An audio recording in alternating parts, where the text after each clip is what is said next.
അപ്പോൾ ഇന്നത്തെ ഒരു ഫ്ലൂ വാക്സിൻ എടുക്കാൻ പോകുന്ന ഡേ ഇൻ മൈ ലൈഫാണ്. അപ്പോൾ നിങ്ങൾ വിചാരിക്കും ഫ്ലൂ വാക്സിൻ എടുക്കാൻ പോകുന്നതിന് എന്ത് ഡേ ഇൻ മൈ ലൈഫ് അല്ലേ? പക്ഷേ അങ്ങനെയല്ല. ഞാനൊരു 5 days ആയിട്ട് സിക്ക് ലീവ് ആയിരുന്നു. കാരണം എനിക്ക് ഫ്ലൂവേ പോസിറ്റീവ് ആയിരുന്നു. ഈ വാക്സിൻ മുന്നേ എടുത്തിരുന്നെങ്കിൽ ഒരു ഫ്ലൂ സീസൺ ആണെന്ന് കണക്കൂട്ടി നേരത്തെ എടുത്തിരുന്നെങ്കിൽ മേ ബി എനിക്കിത് വരില്ലായിരുന്നു. പക്ഷേ എനിവേ ഫ്ലൂവേ വന്നു കഴിഞ്ഞിട്ടാണ് ഇപ്പോൾ ഞാൻ ഈ വാക്സിൻ എടുക്കാൻ വേണ്ടി പോകുന്നത് കേട്ടോ. അപ്പോൾ ഇത് ലാസ്റ്റ് ദിവസമാണ് ഫ്ലൂ വാക്സിൻ എടുക്കാൻ വേണ്ടിയിട്ട് എല്ലാവരും എടുത്തു, സ്റ്റാഫ് എല്ലാവരും എടുത്തു. ഇനി ലാസ്റ്റ് കുറച്ച് റെയറായിട്ട് എടുക്കാത്ത കുറച്ച് ആൾക്കാരുടെ കൂട്ടത്തിലുള്ളതാണ് ഞാൻ. അപ്പം ഇന്ന് ലാസ്റ്റ് ഡേ ആയ കാരണം ഞാൻ പോവാണ് കേട്ടോ. ഇവിടെ 6:45 ആയിട്ടുള്ളൂ. 7 o'clock ആണ് ഇവർ പറഞ്ഞേക്കുന്ന ടൈം. അപ്പോൾ നമ്മൾ കുറച്ച് നേരത്തെയാണ്.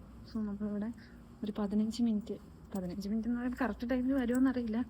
ഇനി വേണം നമുക്കിവിടെ വെയിറ്റ് ചെയ്യാം. So this is the view.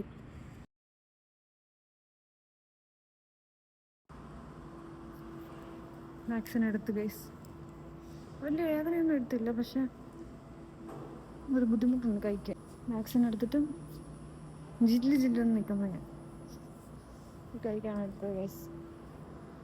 Vaccine എടുത്തു കഴിഞ്ഞിട്ട് നേരെ ഞാൻ വന്നത് നമ്മുടെ ഡിപ്പാർട്ട്മെൻറ്റിലോട്ടാണ്. കുറേ കാര്യങ്ങൾ ചെയ്ത് തീർക്കാനുണ്ടായിരുന്നു. സിക്ക് ലീവ് സിസ്റ്റത്തിലിടണമായിരുന്നു, ഇലക്ട്രോണിക് അറ്റൻഡൻസ് എടുത്ത് വെക്കണമായിരുന്നു, കുറേ കാര്യങ്ങൾ ചെയ്യാനുണ്ടായിരുന്നു. അതിനിടയ്ക്ക് മുമ്മരുത വന്നതാണ്. മുമ്മരുത ഓൺ ഡ്യൂട്ടിയാണ്, എന്നെ സഹായിക്കാൻ വേണ്ടിയിട്ട് വന്നത്. അതിപ്പോൾ എന്ത് പ്രശ്നമാണെങ്കിലും പുള്ളിക്കാരി വരും. പുള്ളിക്കാരി ഓൺ ഡ്യൂട്ടിയാണ്, തിരക്കാണ്, എന്നിട്ടും എന്നെ സഹായിക്കാൻ വന്നതാണ് കേട്ടോ. അപ്പോൾ അതൊക്കെ കഴിഞ്ഞിട്ട് അവിടുന്ന് ഒരു കുപ്പി വെള്ളം എടുത്ത് ഞാൻ അവിടെ നിന്ന് ഇറങ്ങി കേസ്. ഇപ്പം ഞാൻ നടന്നുകൊണ്ടിരിക്കുന്നത് ഇവിടുത്തെ ഹോസ്പിറ്റലിൻ്റെ ബസ്സുണ്ട്. അതായത് നൈറ്റൊക്കെ കഴിഞ്ഞ് പോകാൻ വേണ്ടിയിട്ട് യൂസ് ചെയ്യുന്ന ബസ്സിൽ ഞാൻ കയറി കേസ്. അതാകുമ്പോൾ നമുക്ക് ടാക്സിയുടെ പൈസ ലാഭിക്കാമല്ലോ.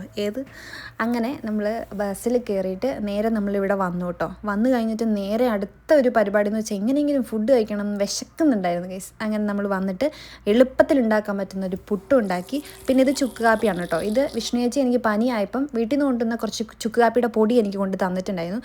അങ്ങനെ ആ ചുക്ക് കാപ്പിയും കുടിച്ച് ഒരു സിനിമയൊക്കെ കണ്ട് അങ്ങനെ നല്ലൊരു ദിവസമായിരുന്നു കേസ്. പക്ഷേ വാക്സിൻ എടുത്തതിൻ്റെ ക്ഷീണം കാരണം പിന്നീട് ഉറക്കമാണ് ഉണ്ടായത്. അപ്പോൾ നെക്സ്റ്റ് ഒരു വീഡിയോ ആയിട്ട് കാണാം. Till then bye.